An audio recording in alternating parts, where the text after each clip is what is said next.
So yun nga mga kabukid, magandang araw, panibagong vlog, muling nagbabalik. So ngayon nga is inaantay natin yung meron tayong kausap na bibili ng baka. Kasi yung boss natin is nagsabi sa akin na ibenta na raw yung isang baka dito na dumalaga.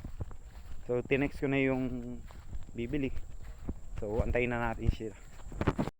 So yun, tawid tayo dito sa may naiiga naman ito sa may sapa. Pagka minsan pag di naulan na iga siya, pero pag ganitong maulan, ayan, may tubig siya. Tawid lang tayo. And then nandito nga itong ating painuman. So yung ibang mga bakang malaga dito is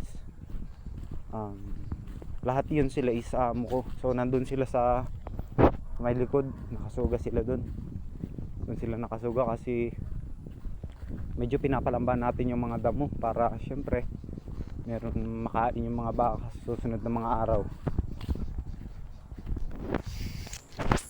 So yun, natatanaw ko na nga dito yung titingin ng baka kung magugustuhan niya yung.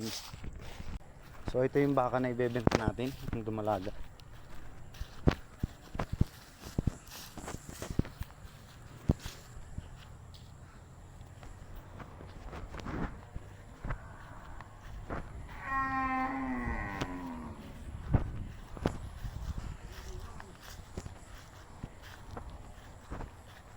Ayun mga kabukid,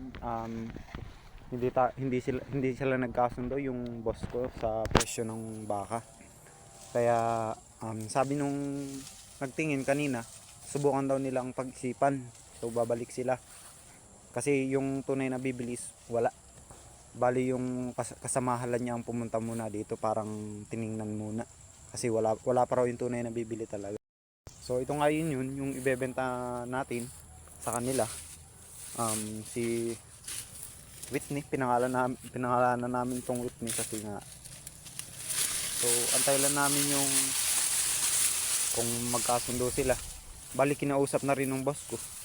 So yun lang mga kabukid, parang hindi sila magkakasundo yata sa presyo kasi parang barat. Yun lang ang mahirap sa mga nag-aalagang mga katulad natin. Kapag dating na sa bentahan at bilihan sa mga is binabarat. Pagka mga barat ang nabili, mahirap magbenta. So, yun lang mga kabukid. So maraming salamat. Sana is nagustuhan nyo yung mga update natin sa baka. So yun lang, hanggang sa muli.